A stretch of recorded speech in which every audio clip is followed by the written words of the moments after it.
Okay, testing ulit natin magpalipad. Baguhan pa lang rin tayo sa pagpapalipad ng drone kaya hindi pa tayo ganong sanay magpalipad. Okay, take off na siya, take off. Wala pa siyang satellite kaya hindi pa natin basta-basta pangat, pero nakalutang na rin siya sa akin. Wala pa lang satellite, hindi pa natin pwedeng palayuin. Tsaka pala ito wala tayong SD card kaya screen record lang muna ang ginamit natin. Ayan po, para makikita rin natin dito sa screen record yung mga kung gaano siya kalayo at gaano siya kataas. Ayan.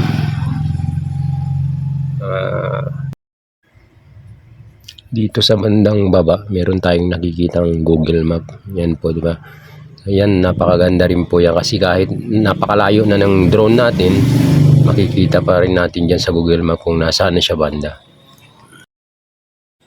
At yan din Google Map na yan ang magiging guide natin para hindi tayo maligaw at makabalik yung drone natin. Fly with caution. Uy, hindi pa pala tayo pwedeng tumaas talaga. Ayun, satellite position. Home point updated pa pala tayo kaya hindi pa tayo pwede. Okay na ngayon, pwede na ho natin ipataas yan. Okay, abanti na natin.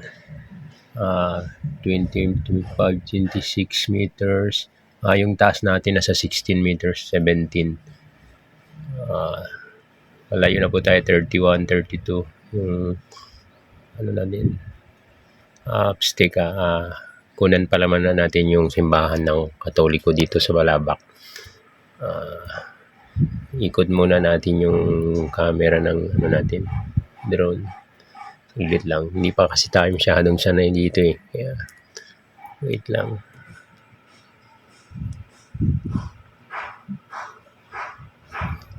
Yan, ikot mo natin.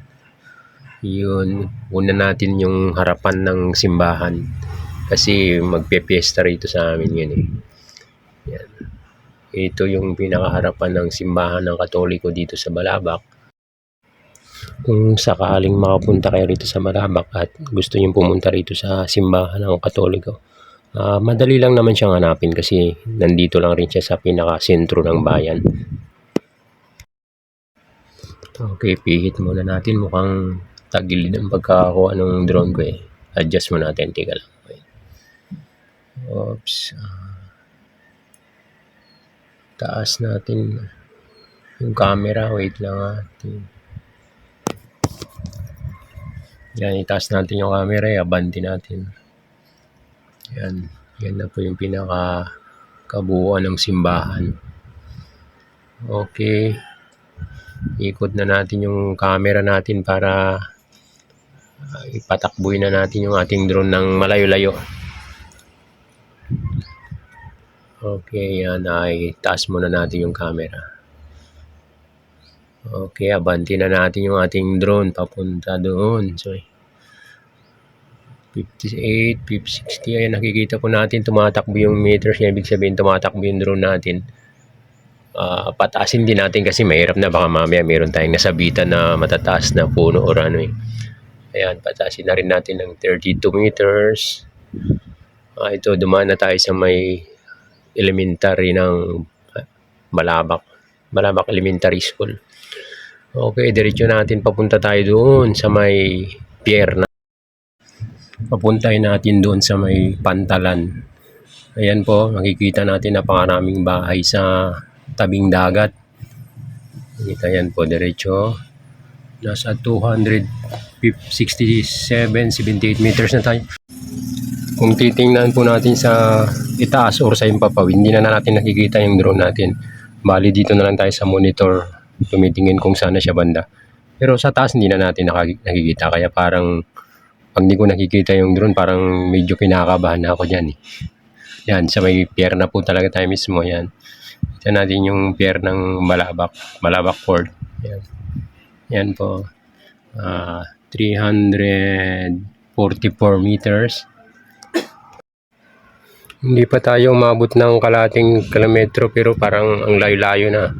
Yan, isagad pa natin sa dulo ng pier. Yan po yung pinaka-pier talaga. wala siyang mga ganong lansya or bangka dyan ngayon sa pier.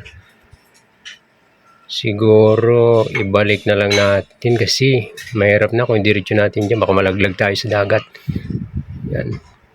Saka na tayo magpalipad talaga ng masyadong malayo pag mahirap na, baka mawala yung drone natin eh. Balik na muna tayo, balik.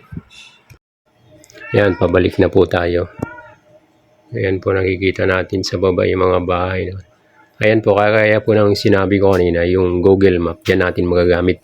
Kapag pabalik na tayo, kasi nakikita natin yung bakas ng dinaanan natin bago tayo tumakbo kanina. May bakas siya, kaya pagbalik natin, susundan lang natin yung bakas ng drone.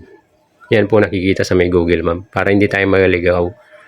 Kahit hindi natin nakikita yung drone, nakikita naman yung bakas niya dyan. Yan na po, pabalik na tayo.